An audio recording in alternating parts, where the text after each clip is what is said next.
with a couple other traders. One of my trader friends, Nicola Duke. She's like, I can't wait to listen to Kevin. So, I know we got a big audience that's going to be tuning in today and right about now. So I'm going to bring him in. Let me find him really quick. And it says he went offline. Let me make sure. Kevin, are you still there? I'm still here. Oh wow, that's weird. It says you're offline, but you're here, so that's good. All right, I don't know I what. like to keep a low profile. I apparently you do. Apparently you do. Hey, Steve, I want to. I'm going to butt out. I'm going to start the recorder, and I'll mute my mic, okay? All right, thank If you you so want to grab the much. screen. I'm doing it right now, Okay. and let me go ahead and take over really quick. So, Kevin, how you doing? Great, great. It's wonderful to talk with you again, and I'm going to go ahead and get started formally. Good afternoon, traders. This is Blake Morrow. You're listening to the Lunch Money webinar. I have special guest Kevin Ferry with us today, and Kevin, I've had the pleasure of, well, actually listening to for so many years on CNBC, and then now having had the pleasure of actually meeting him in person in Dallas last year. And it's great to have you back, Kevin. How you doing? Great, thanks. Yeah, it's been a while since we were down there, and it'd be great to say a lot has happened, but after yesterday, I guess we just have to say that the same old is happening. Yeah, no kidding. I'm not too sure where you stood on what the Fed was going to do, or maybe they're intending to do in the future. But we've discussed often over the course of the last couple of years that the Fed's never, or any central bank rather, has never really pulled out of or reversed quantitative easing, if you will. Can you talk a little bit about kind of like your experiences over the years with other central banks, what we've seen, and what your hesitation has been over the years with the Fed, and frankly, kind of where you think the Fed's going to be going from here? Sure, sure. So first of all, I was wrong, but it was almost a hope. But I definitely thought that they would go. I don't like what you hear a lot is should go or shouldn't go. But the Fed doesn't work in shoulds. It does, and it doesn't. And so I think that they did at least in two different points that they made. One was that they feel that the global situation is enough to put it towards the front burner. And number two is that they want to see some traction on both of their mandates, unemployment and inflation. So in my opinion, or if I was voting, I would have probably leaned on going, just because they're clearly doing fine with regard to the employment end of their mandate. Okay, so as far as as far as inflation goes, oh man, how can I get out of this thing? As inflation goes, where do you think the Fed stands there? Because has the stronger dollar ushered in some deflationary pressures? Sure. Well, yeah, I think that this is a term that everybody was using the other day, deflation. I still don't. There isn't any deflation, uh, and so that's I think what you're seeing is that these institutions, central banks around the world, that is, are trying to be more, especially from the leadership of the Fed, to take more of a global look. But central banks are, by definition, domestic institutions. So, again, we're talking about a philosophy here in central banking advancing into the new global age, right, where they become more international. I'm not making a value judgment about that. If I did, I would say I'd lean against it. But the fact is that they are at least looking at the economy on a global scale, so thus they have to be more global in their interpretation. But the idea that there's deflation, or what you saw after, Blake, you guys trade a lot of currencies, is Sure. after the Chinese move was this idea that they were going to export deflation to the rest of the world. It's ludicrous. They don't have it, so they can't export it.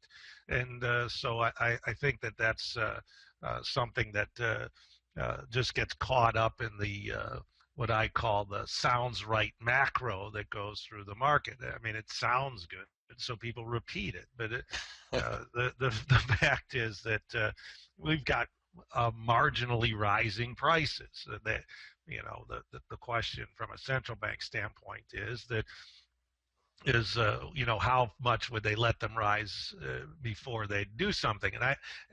Not to get too deep in the woods, but here's a great chart that was just in the stream just a bit earlier, if you noticed it or go back and dig it, is the idea of inflation expectations versus actual. And so if you do a public survey of people, and this goes from the extreme end of a Peter Schiff to the normal man on the street, their anticipation or their expectation of inflation still runs around 2.8, much higher than the actual market interpretation of what those expectations should be. So from that standpoint, there is kind of a stickiness in people's minds when prices go up, and that's to me quite logical. Fed Yeah. should act upon it. I'm not so sure. So you talked about like the Peter Schiffs of the world, if you will, and of course a lot of us in the trading community like to poke fun at them, and I know I take my fair share of that responsibility.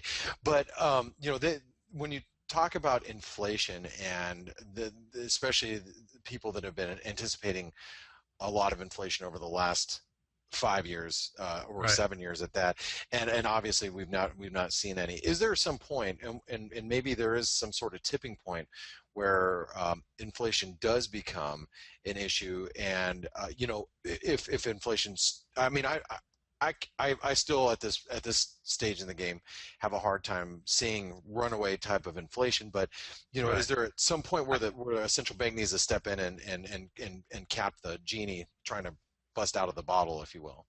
Well, I think they'd love to have the opportunity to do it, but the fact is, like you're saying, the question that you really asked was that these other forces that around the globe that influence it, and real rates in the United States are firmer now, and this causes some type of equilibrium.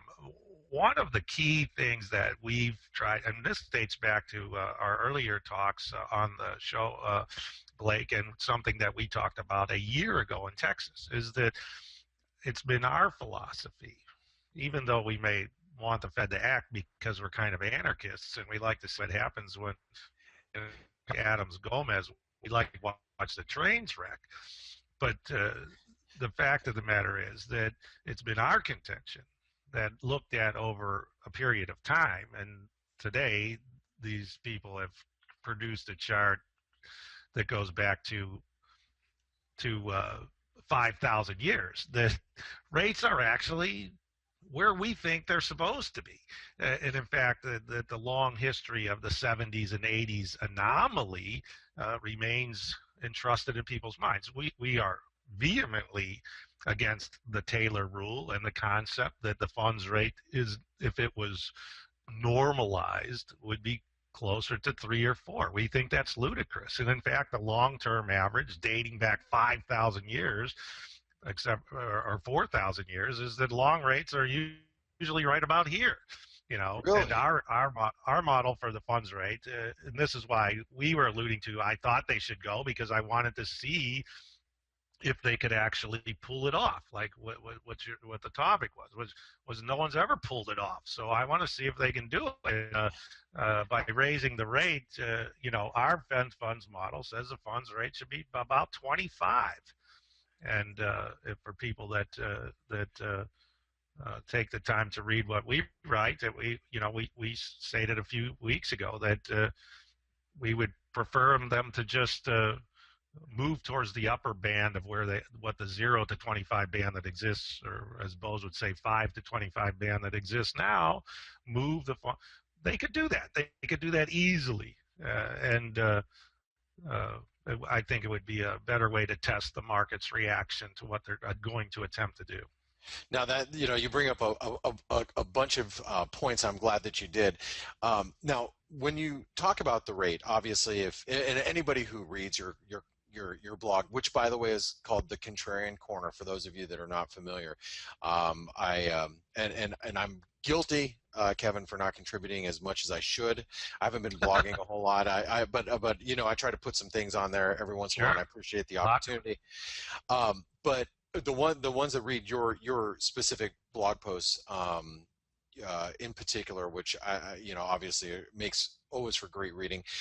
Always there's the little bit of code breaking that we have to go through as some of us layman type of traders, and I think you do that on purpose. I really do. I do, but don't give away my secrets. Okay, I won't. But you do discuss, and matter of fact, just a few days ago, you discuss not only the Fed funds rate, but other rates as well. And so could you talk a little bit about that? Because I think the average person, the average trader that really is, and I deal with a lot of, retail traders. Some of them are kind of green. They might have been around for a couple of years. Some of them have been around 10, 20 years. But a lot of traders really, they only look at the Fed funds rate. What else should they be looking at? And what else does the Fed really consider, especially when you're just marginally trying to bring up rates a little bit? You talk about a corridor and whatnot. Right. I like the term corridor. It's not my term, but I think that one of the reasons the Fed is being patient is the fact that they're going to have to recalibrate a lot of rates when they move. It's not just tweaking the funds rate. So they're going to have to move or potentially move the IOER rate as the cap, and they're going to have to move the repo rate, and they're going to have to move on the Death Star, and the funds rate is going to neatly bounce around in the middle. And so I think that's why they're going slow, and the discount rate too, for that matter, will have to move. So the concept of a corridor as opposed to a target is not only smart, but it alludes back to the fact that they don't really have the ability to target rates when they have a $3 or $4 trillion balance sheet. They have to target something else. And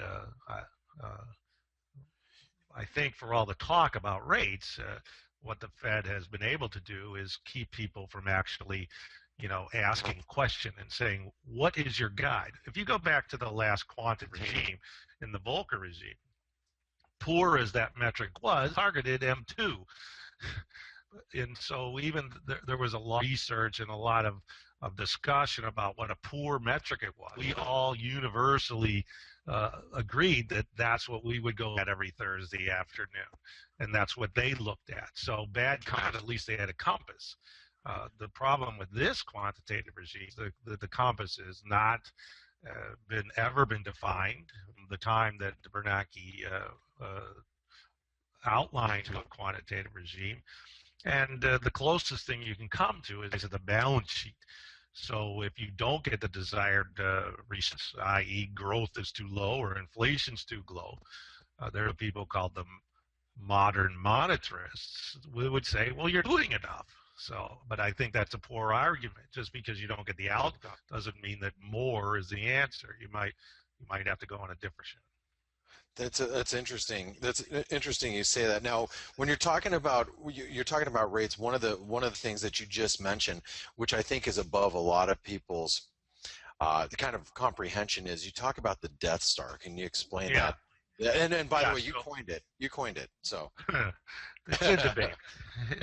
Some of us understand that that the term is apt because this is probably the most powerful and disruptive monetary tool ever developed. And when the outline came out as like a note in the statement that time that they were going to develop, some of us got really worked up because this is the potential for something like this. It would be the biggest monetary vacuum ever created. And if it's not used properly, or if world was in a shaky situation when you fired it, it could have ramifications throughout the system. It has the potential. We don't know. They've never really fired it. We have potential to seize the system, to cause a reduction in in air quotes, in money, long and faster than any other policy tool ever developed. And so basically, the entrance of the Fed, the sunk into shadow banking is what it does. And so Fed's concern is a floor, what we call a floored corridor, 5 to 25, or what we thought yesterday, 25 would be the floored corridor. What they're afraid of is with all this money there, that they would float around and push the rate below that floor, which is quite logical that that would happen. So they make counterparties with these money markets and shadow banking institutions that would allow them to floor it through the Death Star reverse repo facility. So the problem is those things have to clear, and those transactions clear through two places, Bank of New York Mellon and State Street. And during phases of those, in the 400 or so billion dollars, to put numbers on it, these institutions began to become very wary of taking down the size transactions, even though they were overnight, and the government was essentially involved in them. Now picture doing that to the tune of $1 trillion a night, $1.5 trillion a night.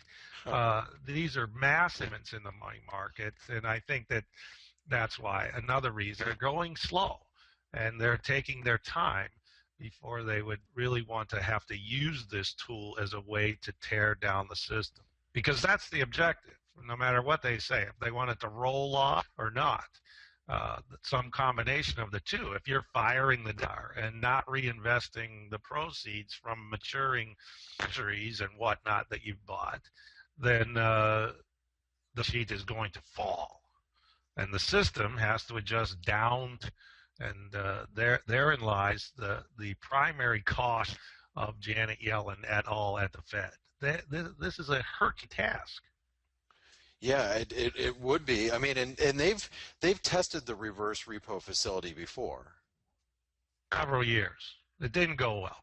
I mean, Yeah. Everything clear, but the fact is that the size of the firings, right? It's like taking a bunch of shots and saying, "Oh, this doesn't look too bad," but the size firings would increase dramatically.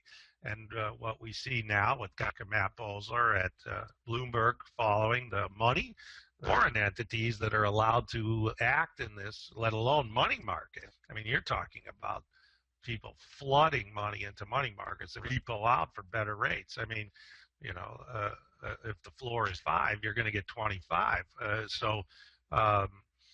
Again, I think myself and others, because you're pretty deep down in the sewer of the financial system now, and we want to see it, or we'd like to see it, them attempt to make it work. But the rate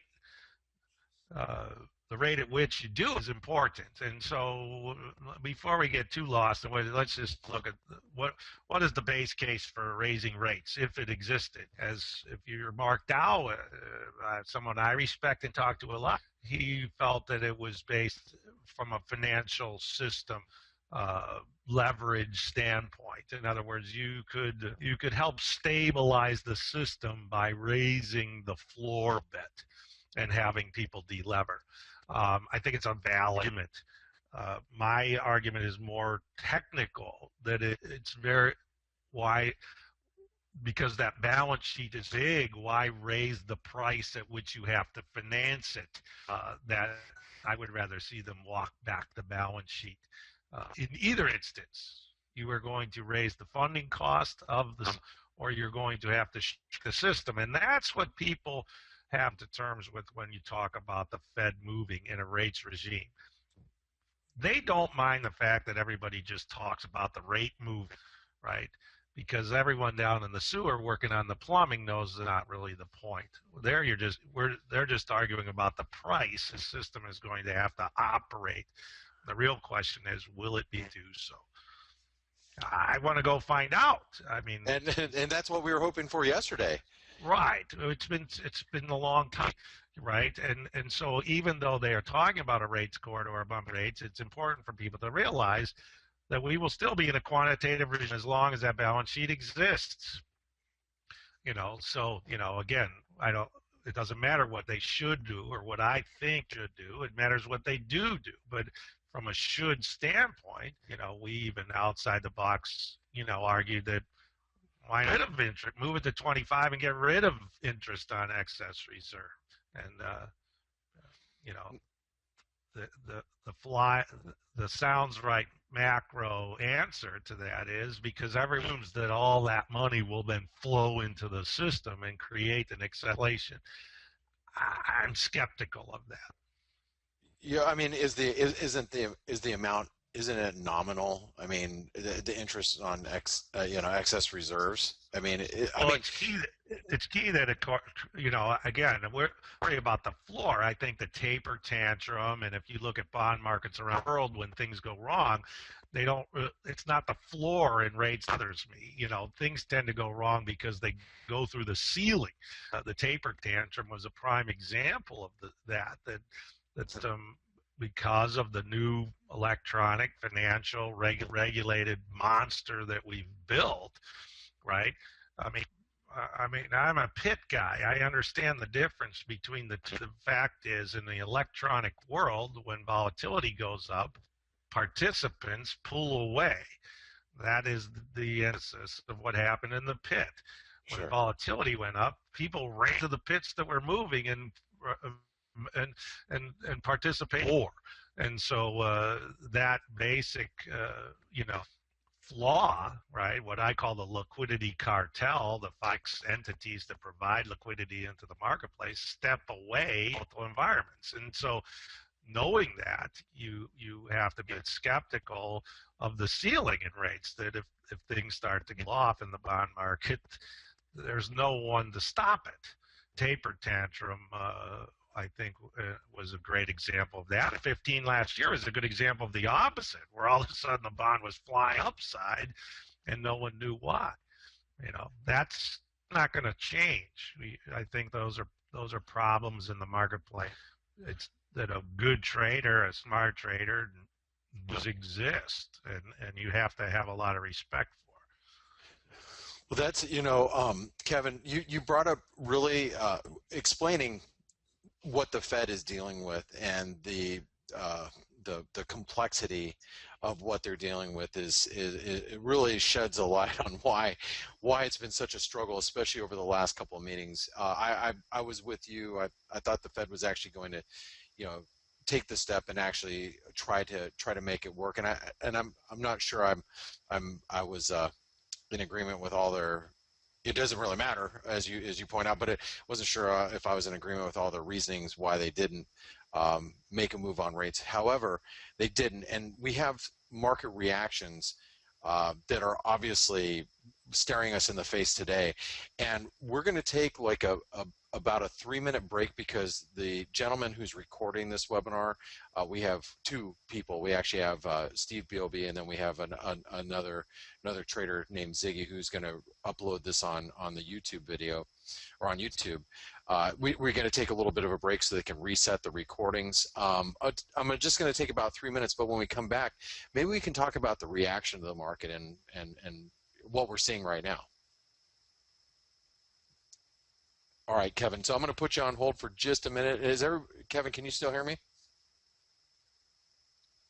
Can anybody hear me? Test, test. All right, traders, this is Blake Morrow, and I'm going to bring Kevin back from a little bit of a break. We're going to take a break for recording purposes, so let me see if I can grab him really quick. I'm going to unmute him. Kevin, are you there? I am. All right, fantastic. So thanks for your patience, and thanks for allowing us to do that. So we were discussing about the Fed and the complexity of what the Fed is dealing with as far as rates go. Now, what we've seen a day later is we've seen this reaction, and now you and I have talked extensively about this, and you and I both agree that should the Fed raise rates, I really, for those people that say that the market's going to go up when the Fed raises rates, I I have my reasons, but I'd love to hear your reasons why you feel that way. And also, since the Fed didn't raise rates, I think the first inclination that most traders, maybe portfolio managers would have had is, hey, look, we're in the clear. The market, the equity market should rally from here, but they're Right. not. They're That was not. a So, yeah. How that do you was a feel about big, quick observation yesterday. Everyone thought it was just great, right? And so here's, to, I agree. I think one of the most spurious uh, overlay charts you're going to see is what we people put out whenever people talk about the rates, and that is, oh, look how good the stock market does when the Fed raises rates. They don't understand a very simple concept in economics called lag time. And so their charts are overlaid in the same time frame, which is ridiculous because monetary policy has a lag time of somewhere between 6 and 9 months. And so basically, if you lag your charts appropriately, you would know that the Fed raising rates has always been a bad thing. And just so the fundamental uh, principle that we have argued since quantitative easing, and I was one of the first people to go on CNBC and even advocate for interest on excess reserves, was the fact that the elasticity between the market price and the economic reality was going to become extreme. And we continue to see that to this day. So the real mistake that people make is trying to focus up or link up, correlate up the relationship between what the Fed did or will do or might do and the marketplace. And they reverse engineer that process, which is the market up? Yep. Oh, then it must be X, right? Which is a poor metric. Art Cashin is a great speaker, and if you ever get the chance to go to New York and hear him speak, he tells a lot of really cool anecdotes because of the history and experiences he's had. That the stock market is the track record of the stock market for predicting anything is so abysmally poor that it's never predicted anything. It is the price of where it is right when you're looking at it. And so as a compass, it's not good at all. And so I think that that's what we saw yesterday. Like, oh, if they don't do them, this is good for the market. What they were really seeing is the market spiked up in the minutes afterwards, and they reverse engineered a reason for it. But the economic reality of it is that the prices, equity prices in particular, are dislodged from the economic reality because of the quantitative situation. So it's not that there isn't a connection, it's that the connection is elastic. I think that the Chinese stock market correction helped bolster the case for people to recognize that, which is that the Shanghai indexes were trading ridiculously frothy relative to the actual growth rate in China. I mean, and which is still questionable. which is a made-up number. I mean, Right. all we all right. I mean, don't ask me what it is. I'll just say that it's positive. Is it 4? Is it 7? Is it 8? I mean, if I'm old enough to remember that when the Chinese miracle began, people routinely argued that 8% growth was equivalent to zero anywhere else. 8% growth in GDP was for China was equivalent to flat anywhere else. I'm like, all right, I guess that's the rule. I don't know where it came from, but but so anything below 8 or 7, I guess, is considered slow for them. The Sure. fact is, it's a culturally gambling economy. I tell you a quick story about it. Guys in the lobby, uh, just going crazy passing money, a group of Chinese bankers back and forth, yelling at each other like it was the S&P pit, and said, what are they doing? And it turned out that the interpreter said that they were gambling in the lobby of the skyscraper on what elevator doors would open next. I mean, this is a culture that will bet on anything. This is true. Yeah, if anybody like myself with Asian descent can attest, especially all the mahjong going on. Now, Kevin, we saw this negative. Now we've seen this negative response in the equity markets today. The dollar, obviously the dollar got impacted negatively, just because I think a lot of banks had to make their adjustments on where they think the Fed's possibly going to raise rates. Maybe it's not going to be twice this year. Maybe it'll only be one time. Maybe it's going to be December. So you had a little bit of shifting, and so the dollar took a little bit of a hit. It's obviously bounced back quite nicely, as we currency traders have been expecting, just a maybe less than 24-hour pullback, and then we can just start buying the dollar again. But at this point, what do you see with bonds, and how are you viewing bonds? I mean, you and I have had some pretty long discussions about the bond market in general, and the, I guess we could say, my disdain for it. Yeah, maybe your disdain for it, but it's obviously, I mean, in my generation, in my 20 years in the markets, I have good friends, really good friends that are bond portfolio managers that have made a absolute gazillion dollar killing over the last 20 years. So obviously that market's been rallying for a long time, no matter what bonds you're looking at. So how do you feel about the bond market now, and how do you feel its response is going to be to an eventual rate rise? Because I still believe you think that we're going to get it at some point. Oh yeah, there's no doubt about it. The difference is that we have to recognize, I think, as a professional trader, the advice that you give your people is good, because what you really say is it doesn't, right? What do I think of the United States government bond? I hate it. That doesn't give me a green light to short it. I mean, there's a difference, right? But you can go play in some other field, knowing that it's an irrelevancy or a gateway to go do something else, and that's what my argument has been. Because I've tended to be a 0 to 5 year note a practitioner. My philosophy to the brave and the bold that can go out and trade way out on the curve with confidence is, if I don't know where it's going to be in 2 years from now, then I sure as heck don't know where it's going to be 20 years from now.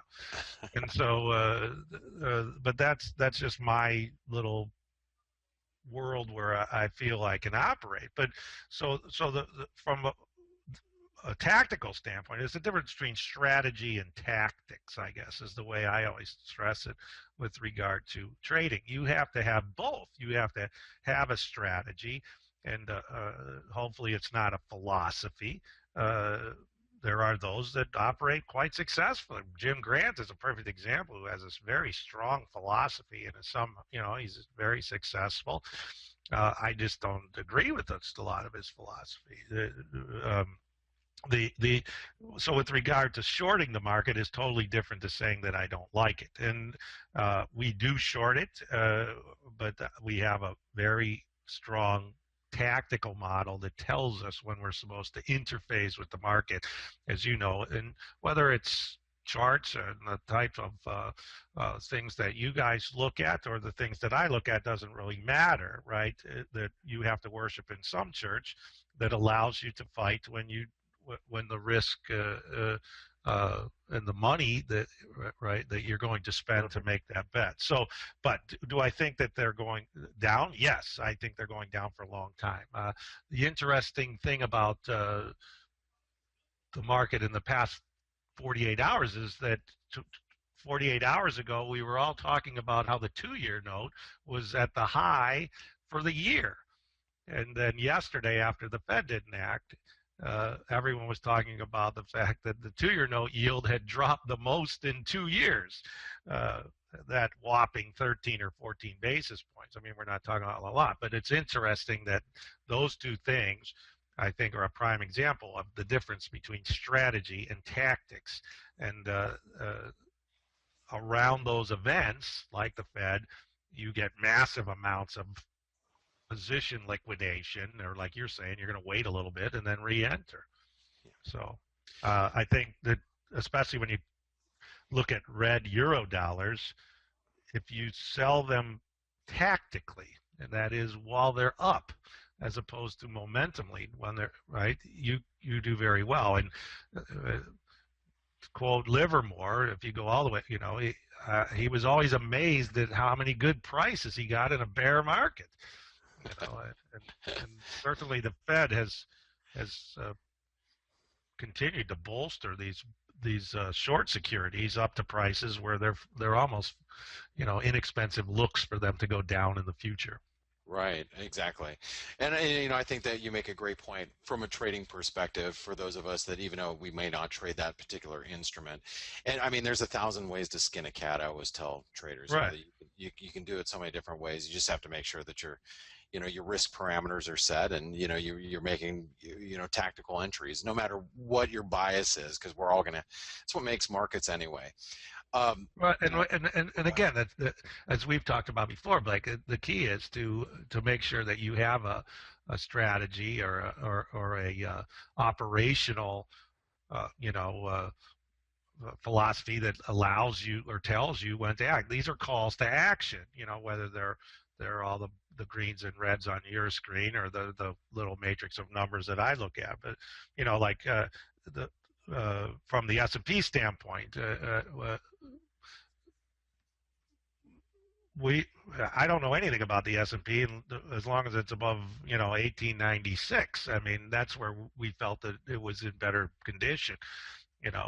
But so the fact that it goes up to 2011 and then back down is, these are big patterns that get developed out of crazy days like we experience. It takes a while for those ripples, to calm back down. So the key is to play where you can put a monetary number on the risk of that opinion.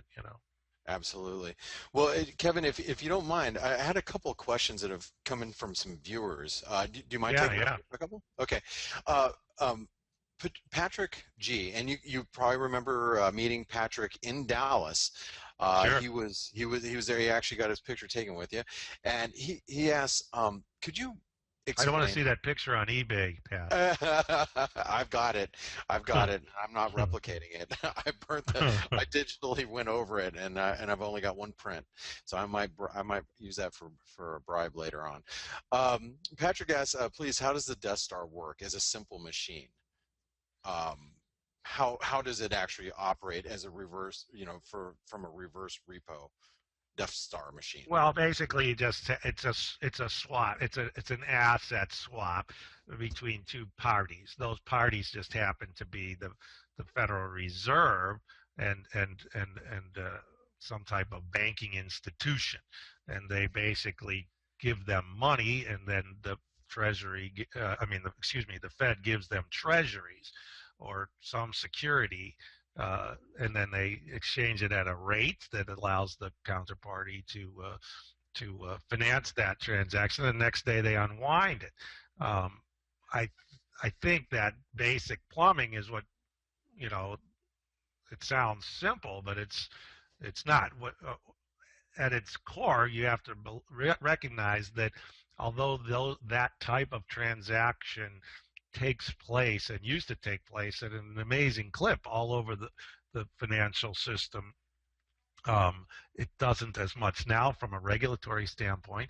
And most importantly, the counterparty is now the Fed.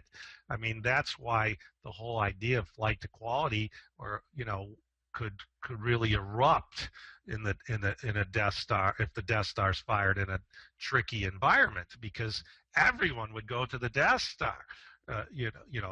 What? You're going to give me money and you're going to pay me, and right? I mean, I'm going to give you money and you're going to give me secure, risk-free securities overnight.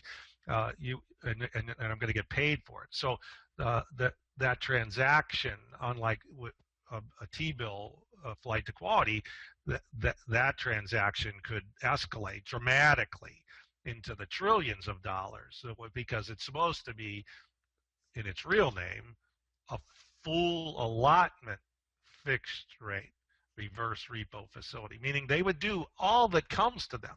Now, I believe two things. It is neither full allotment nor will it be a fixed rate, but when they start firing it. But,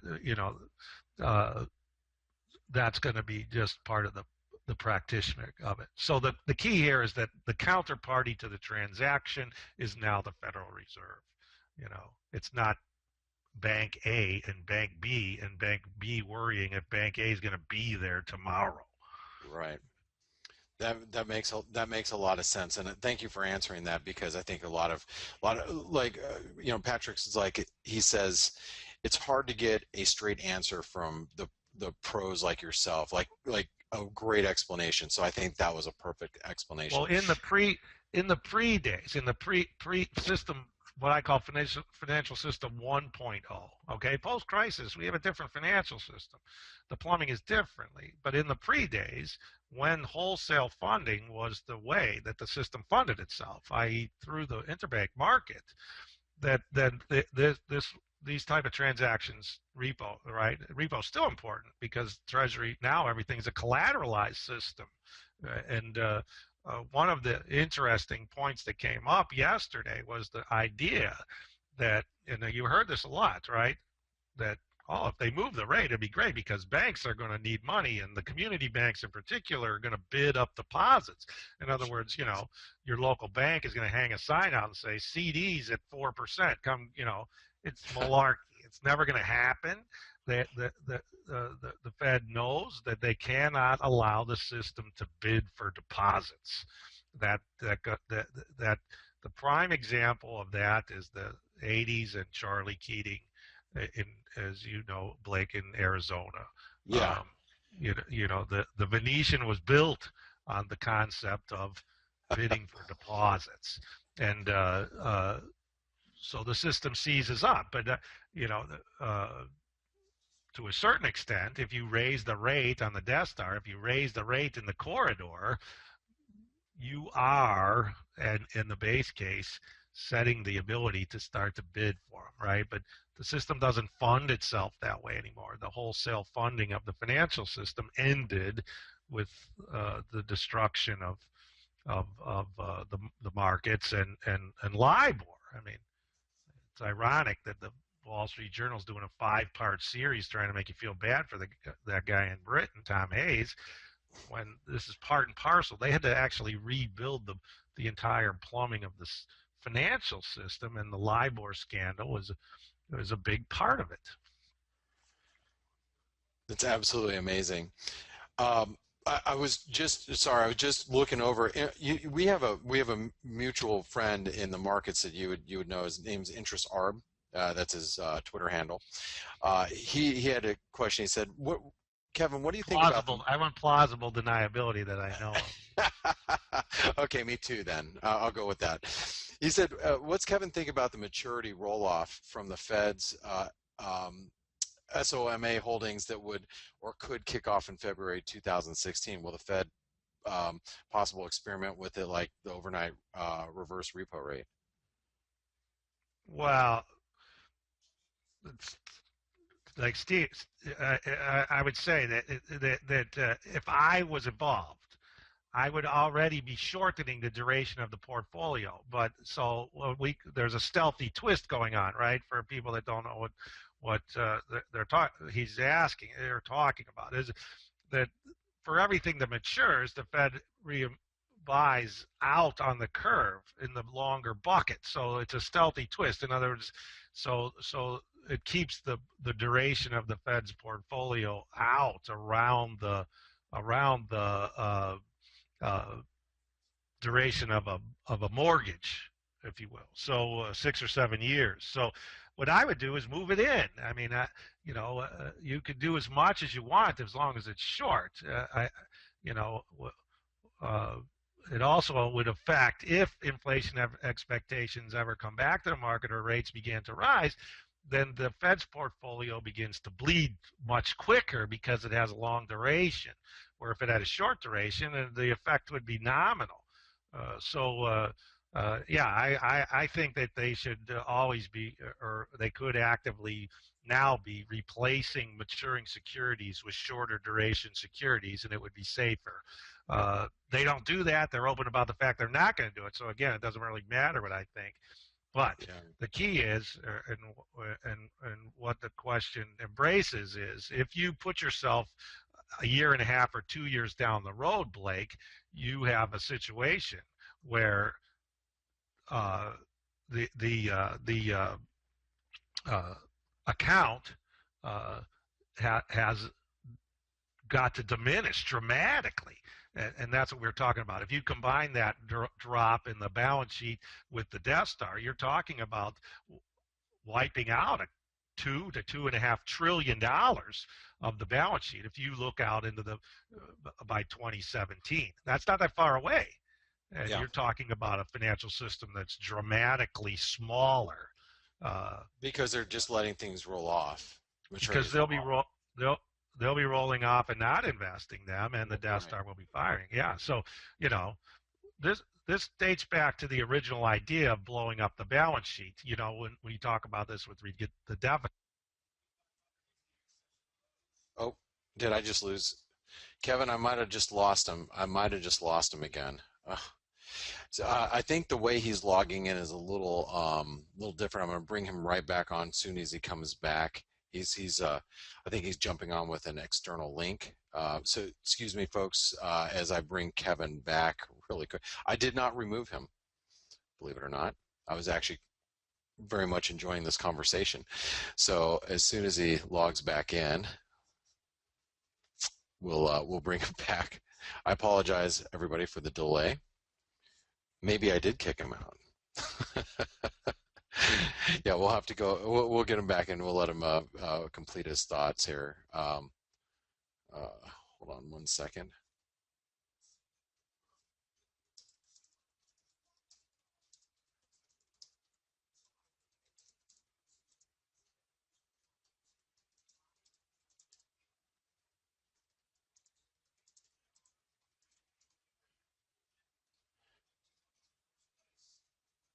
Excuse me one second, folks. I'm sorry. I'm just trying to bring him on back. He should be back in just a second. And we've been live with Kevin Ferry, and we've had him on many times, many occasions on these webinars, and I'm not too sure what the issue has been today. Oh, there he is. Okay, I can see him right here. He's popping in right now. His voice is going to be coming up in just a second. Kevin, I'm so sorry about that. I'm not. Sorry. I'm not too sure what happened. It crashed right. It crashed right on the perfect point, which was that's the endeavor, and that's why they're being so cautious about going down that road. Got it. Okay, and this is just we were going back and we were talking about crashing the system, the potential of doing that. So in your opinion, it'd be instead of letting some of these maturities roll off completely, which they've been very vocal about, maybe putting them back into shorter dated securities. Well, I think that as long as they're buying, as long as they're reinvesting, like now, I would be using the time to shorten the duration. In other words, I like them walking back in the opposite direction of which they went out. They're not going to do that, And I think but the point is, if you're doing both, when they begin to do both, when you look out in the 2017 area, if everything goes according to the present plan, you're looking at a financial system, and a Fed balance sheet that is dramatically smaller than it is right now. And the economic consequences of that are a mark. Sure. I think that's the point. Right. So that's another great point that maybe we can talk about. So their balance sheet's a little smaller. We don't know what the implications are. Perhaps a lot. Yeah. Yeah. Well. It could be a lot, and perhaps I don't know if this would be the direct consequence, but let's say the U.S. economy, cyclically, you could argue may slip into a recession here in the next year or two.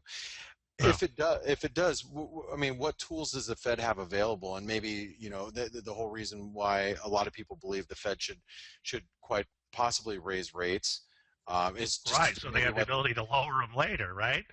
Well, exactly. I mean, that's what the ECB Yeah. had to do. And people will argue, oh, well, the Fed will lose its credibility for doing that. And Yeah. I don't. I think it's just maybe sound judgment. But what are your thoughts regarding the Fed? And do you think maybe they want to raise rates in case they have to do that? Absolutely. I'm absolutely in that camp. I've always been in that camp. I was in that camp back in the prior cycle when they started lifting rates from one. I thought they were wrong. The timing was terrible. The methodology was worse. But the fact of the matter is, especially if you go back to the 3% floor in the Greenspan era, they took it up for the sheer reason that right, and the Taylor rule plays into that phoniness, right, because it always gives them a threshold where their allegedly normal rate is supposed to be higher. You know, it's wrong. There's no polite way for me to say that. Other way to say it. They're wrong about that. So the key uh, is if you don't get it off the floor, then you better have a fiscal situation that is much better than the one politically than the animosity or the idea that you can't spend, right, here in the States, and you fire the fiscal side of the equation, or you go right back into QE, which is which is Right. what happens everywhere else. Absolutely. And then we're stuck in that cycle, Japanese cycle that it seems like we can never get out of. You It's talked hard to about leave. his. It's hard to leave. Yeah, it is. It apparently it's like a roach motel. Now you've talked about rates historically, being, we're near normal. So for people that argue that rates going back to 3 or 4% is unfounded, in your Well, opinion. I'm talking about the funds rate. Yeah, but Yeah, the funds rate, of you course. know, And that's going to be real. That's a great topic of discussion for, I think, another day. yeah. Now, Interest Arb also said if they don't allow the roll off to happen, then the 600-pound gorilla buyer comes back to the market. Right. I think that's what we're saying. That they'll come back in, Hmm. they'll have no. I don't. You know, the downside consequences. I think of those actions are more theoretical than actual. In other words, they take a lot of flack from vocal anti-Fed opponents. But the fact is, that's how you ease when you get down to the floor. So that's what you do. You know, I mean, even messing around with structured negative rates, which they've done over in Europe, is they're already saying it doesn't really work. It's kind of a a bad policy. You'd rather just keep it at zero and you know, but but but it's important to state this is monetary pornography. You have right. I mean, just because we're saying this is what they do, this is what they does not mean that it's good or we're making a value judgment about right the situation. That's what I was talking about with interest on excess reserves or bond buying. If you're doing these things, you're an impaired system by definition. Yeah, and that's what you were saying the other day. Right. So, I Yeah. mean, but once we all agree that that's what we have, then it's okay to talk about, without making a value judgment. I think some people have now 5 and 6 years later have continued to miss great opportunities in the marketplace that present themselves because they failed to recognize that base setting, that this is the playing field and this is how it operates now. And so I think that's the only additional point that I would add to that. You know, sometimes you just have to accept the situation, and that's why Dalio and guys like me spend so much time thinking about the plumbing, thinking about the system, thinking about how the financial system works, because you're better up to, the more you understand that, the more you can go about your business of trading. And not worry about these things or get caught up in a false belief system. And that's just a lack of understanding that the plumbing has changed over the years. Now, Kevin, I know our time's up, and I wanted to, first of all, thank you so much for spending the time that you have with us today. But last final thoughts that you have about maybe the Fed moving forward, what the Fed's going to do. Obviously, they didn't move yesterday, and yourself, myself, a little disappointed that it didn't happen. But how do you feel moving forward, and any final thoughts that you might have? Well, I think that they're going to now it's all about just really vocally telegraphing that by the time they go into the meeting, that it is both universally known and universally accepted on the by the participants at the Fed that this is what's going to happen. I mean, what's shocking about yesterday is only that it was perceived as a somewhat of a surprise that they didn't go. The reality was that it was always very much in question, and the market was, pricing the minimal, right, or Yeah. somewhere around 50, right. So I think that between now and the end of the year, as this continues, you are going to see, as opposed to trying to explain to you why they didn't go, you are going to hear a distinct difference in the vocalizations from the Fed, and that is that they are going to make the case of why they're going to go. And so that's the difference, in my opinion. And we're running out of time this year, and they Yeah, do I'm have. more of a favor of Oct than Dees. Dees presents its own problems. Uh, Yeah. So October likely scenario. let's go for it. I don't, Yeah, let's do it. Hey, Kevin, a more serious note, how's the wine where you live now? How's the wine? what, the one thing about future prices that I can assure you is that the price of wine will be going up. Damn drought. Yield, yields are yields are down quite a bit, and the weather this year is has gone from extreme heat right into harvest. So yeah, if you're going to lay down wine, lay down the 12s because the 14s are going to be a lot more expensive. I'm heading to I'm heading to the wine depot today as we speak this afternoon. Kevin, it's been way too long having you here. Frankly, and I know I told you this via a direct message, but really I thought you had one foot out the door, and I'm like, man, he's all about making wine now. But it's great to hear you. It's great to have your insights. You were probably, as I've told you in the past, in my opinion, one of the greatest minds that we have in the markets today. So thank you so much for your time, as always. And I think with that, I lost Kevin. So um, everybody, I'm going to put you on hold for a little bit. Thank you very much for being here, and for those of you that joined for Kevin Ferry, hope you enjoyed it. I'll have you back in a few minutes, and we'll review the market as we wrap up the weekend. Thank you. All right, ladies and gentlemen, this is Blake Morrow. Sorry for the bit of delay. I'm really unsure what happened there with, and by the way, I should have put up the bias chart. People have been asking to see the bias chart. Here's the bias chart from earlier today. I'll just leave it up while I'm speaking. I'm not too sure what happened with the webinar today. It was very strange. Because I say that because when I saw him logged in, it says he logged in through the web, and I'm not too sure what that meant. But I couldn't give him like presenting rights, so I couldn't like allow him to see his screen, even if I wanted to allow that.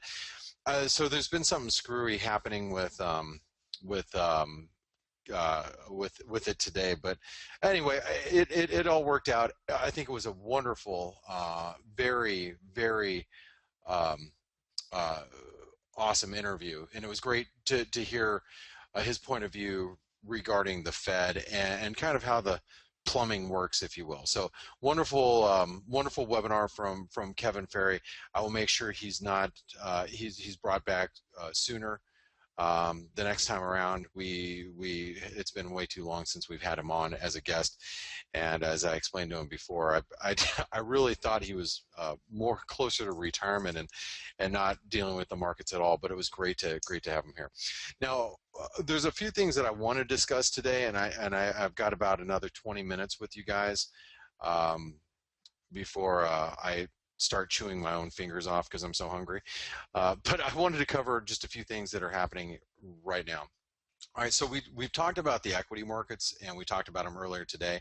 One of the things I want to point out regarding equities is that if you look at the futures and you look at like the December contracts, you'll notice that we paused right on what I would consider support. And I have this 200 period moving average. It's there from earlier, but I don't really want you to pay attention to that.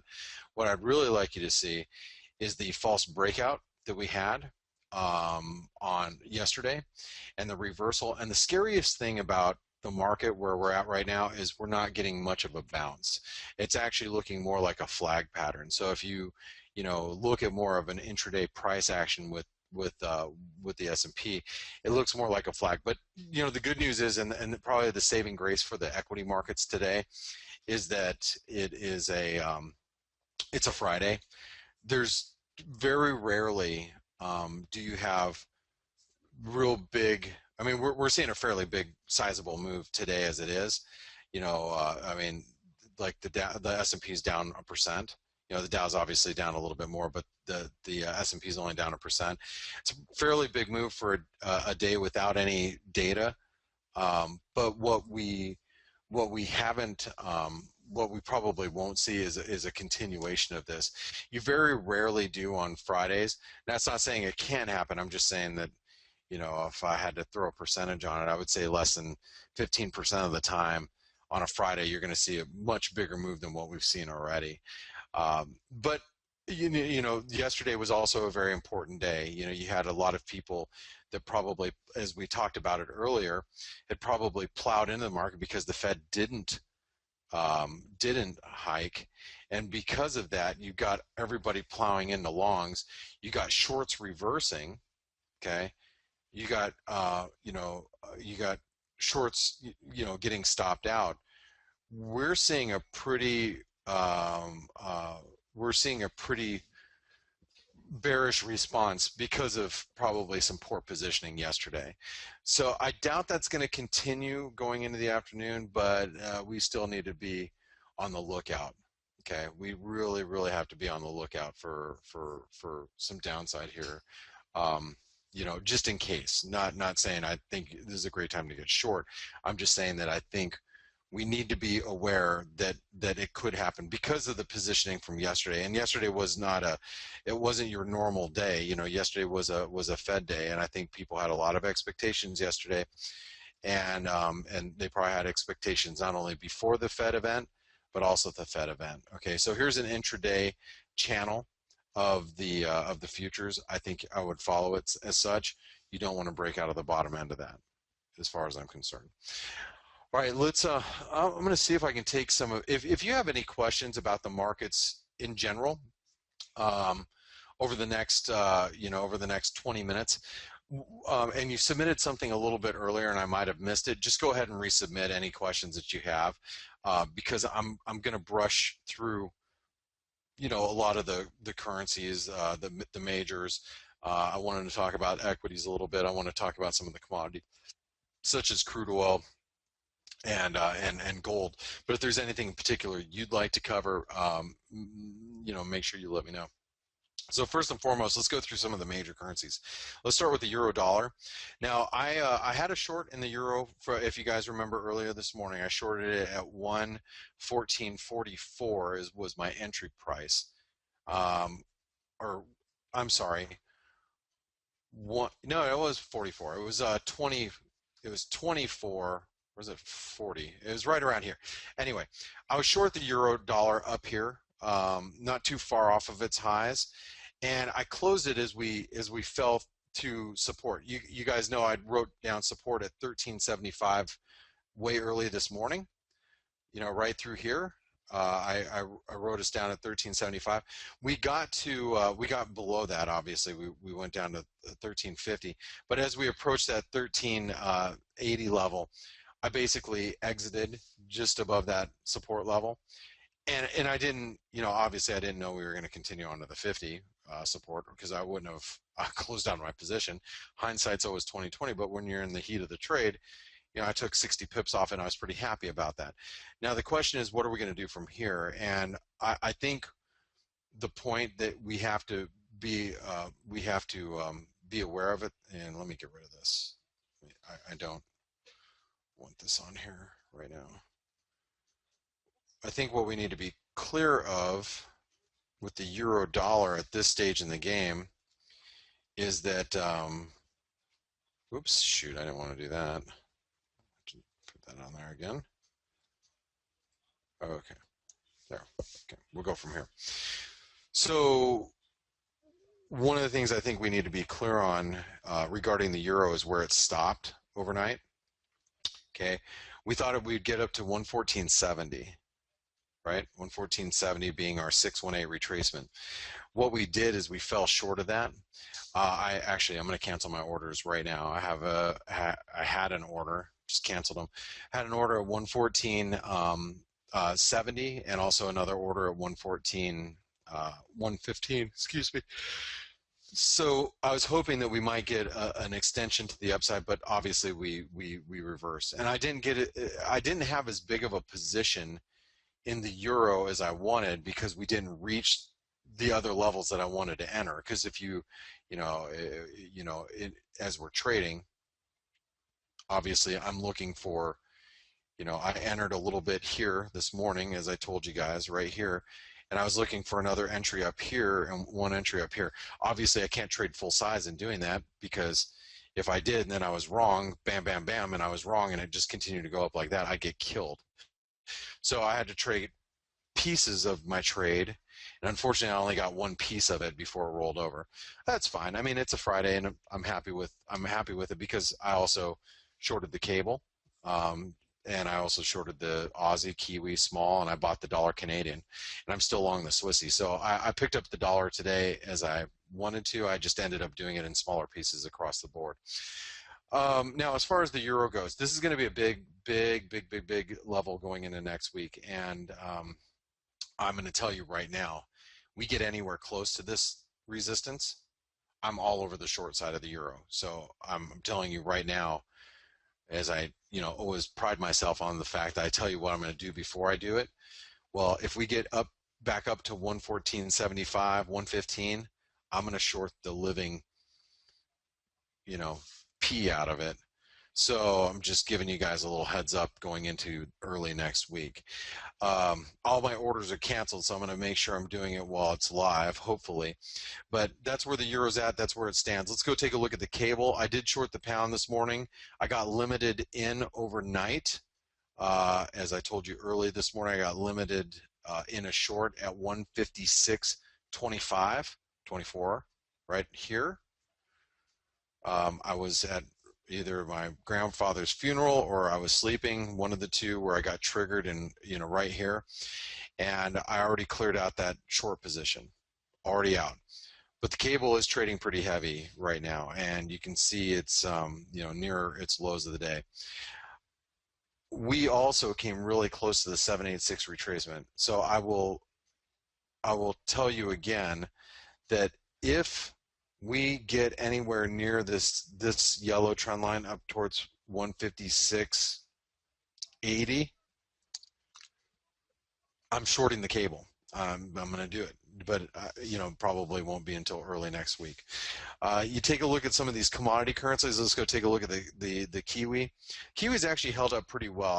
I have to say that the Kiwi's held up well, but one thing that you cannot deny here is this daily trend line that we're dealing with. We got the high here, the high here, and it was Jared in our chat room that really helped us identify that level. Hold on real quick.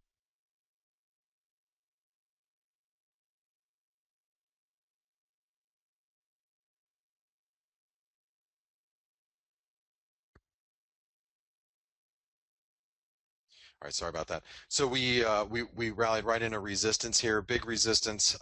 Jared from our chat room, he identified that earlier today, and that's really held the Kiwi. But I'm surprised we haven't come off a little bit more. I think that's what I'm more surprised about. The Aussie dollar, I had a short in the Aussie, worked out just fine. Made a little bit of money there. Shorting the Aussie, we completed the inverted head and shoulder pattern. Which now if you look at where the Aussie's at, we're going to probably close below the this 72, we had it written down as 72.25. Well, we may, and that's was one of the things that I was concerned about with the Aussie dollar, is that it rally, not be able to close back above this resistance, and that is going to be a pretty bearish event, because what you'll notice is if you go to the weekly chart, you connect all the lows all the way from like 2 decades ago. That underside of that trend line comes in right where we're at 72.20, right thereabouts. So not being able to mount that, surpass it, that's not a good thing. That's not a good sign. Okay. Let me see if I can grab a couple of your. Wait, one last one I guess we should talk about. Oh, the US dollar, Japanese yen. We had a really nice Gartley pattern developed today. Hopefully you guys got to take advantage of that on the morning edge. It worked perfectly. We had our Gartley, boom, boom, boom, boom, boom, boom. Nice, almost 70, 80 pip bounce off the yen. I still think the yen's bearish. I just thought it was going to bounce today, and it did, and it bounced quite nicely. All right, let me see if I can take some of your questions really quick.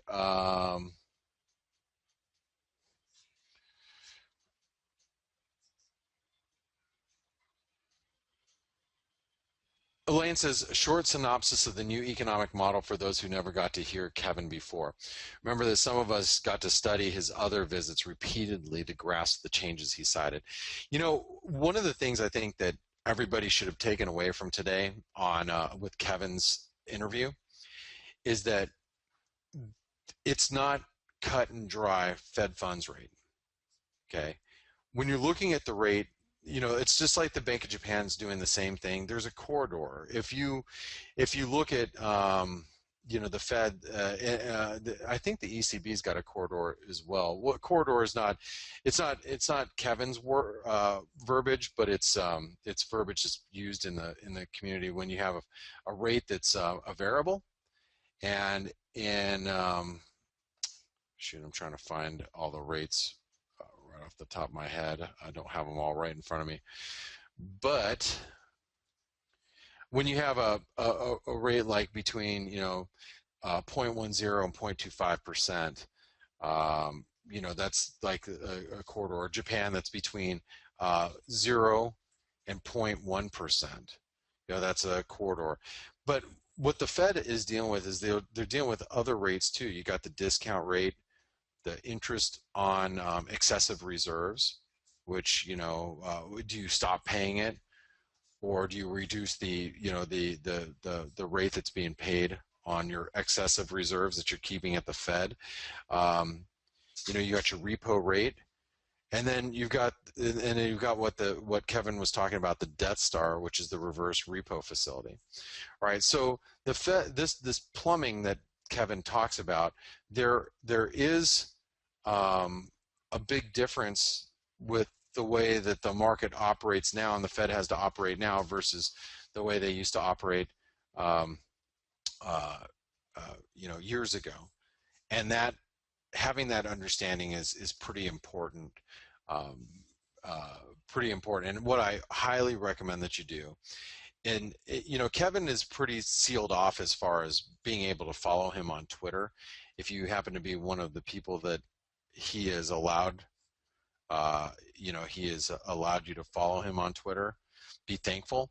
For those of you that can't, one of Kevin's friends and trader friends, Trading Points, which is Joe, he tweets out a lot of his stuff. You can also make sure you read the Contrarian Corner website. It's a very, very good way to understand Kevin's thought process about the markets. You gotta understand some of his codes that he says. Let me see. Thomas says, my first time hearing Kevin. Great insights. Thanks, guys. You're welcome, Thomas. He's a brilliant man. I had somebody harass me yesterday and said that, well, it's easy to play Monday morning quarterback about the Fed. It is, but what you also have to understand that there's very few people in the market that understands the Fed like Kevin does. There are very few people.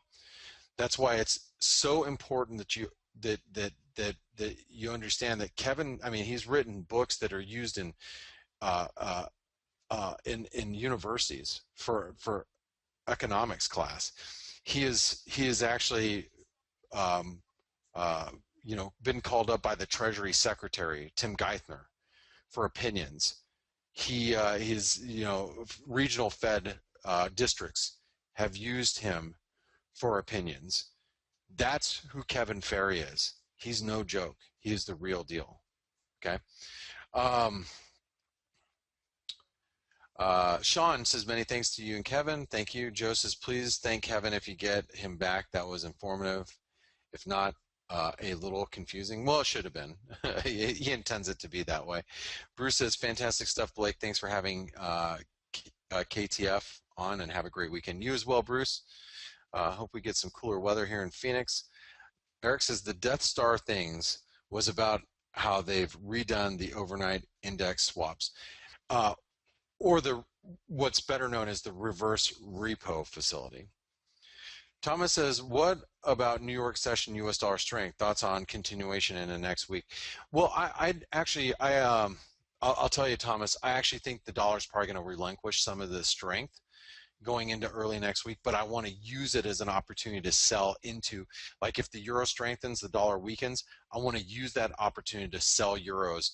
Hopefully I can get short the euro dollar back above 114. I'm really hoping that to be the case. I think it's going to be the case going into next week. I'm just really hoping that will be the case. So buying dips in the dollar, like today, going to do it again going into next week. Rob asked for the Aussie New Zealand. Yeah, let's take a look at the Aussie New Zealand. Aussie New Zealand has come off the 113 level a little bit. If you guys want to own the Aussie New Zealand, I don't think these are bad prices to be along the Aussie New Zealand, frankly. We have a little bit of a doji down here, and really I'm looking for the eventual break above 114.20. If you want to start building some long positions, I don't think this is a terrible place. I actually added a little bit to my Aussie New Zealand earlier today. My cost average is 111.11. Think about that. I'm going to keep that cost average for a while until we break above 114.20. Well, if we do. Ian says, hey Blake, thanks for a great week of analysis. Have a great weekend. And that's Owen, not Ian. That was Owen, Ian's son. Thanks, Owen, and have a great one in Ireland. Matter of fact, I was talking about Ireland yesterday. My aunt who came in to visit, to attend my grandfather's funeral, she was just in Ireland, said she had the most wonderful time, and the people were absolutely awesome. And she showed me a bunch of pictures of castles and made me very envious for not being there, ever visiting yet. Randall says, so when does he think they'll start raising rates? Please summarize, Blake. Thank you and have a great weekend. Did you hear him at the very end? He thinks October. He thinks that December will provide a lot of complexity, and so he thinks that that September the Fed's gonna go. If they're gonna go, they gotta go. If they're gonna go in 2015, they're gonna go in October. And I'd have to agree. I don't know if you heard Paul Franco's arguments, but I'm going to have to agree with Paul here. They're going to have to make a move in October. Well, he said they couldn't in October because the markets are going to be under pressure. I think seasonally the markets will be under pressure, but I think they'll have a tougher time actually raising rates in the December meeting. We'll see. Josh asked if we could take a look at crude. Yeah, we got just a minute, so let's go ahead and take a look at crude oil. Crude oil came off the 47.50 level over the course of the last couple of days, and we've been under pressure today. And by the way, crude selling off has allowed for a massive U.S. dollar Canadian rally. And I bought the dollar Canadian this morning, and I did not make as much money. Once again, this is day 2. I didn't make as much money as I could have. But crude, we hit the 161% extension. I don't know if you recall that. We also hit really close to 786 retracement. We talked about crude turning today and turning lower. That would boost the dollar, and that it did. Now, I don't know if I would be too bearish crude here, but what I would tell you is as long as we stay above this support, I think you're okay. That comes in at, here, let me delete this really quick.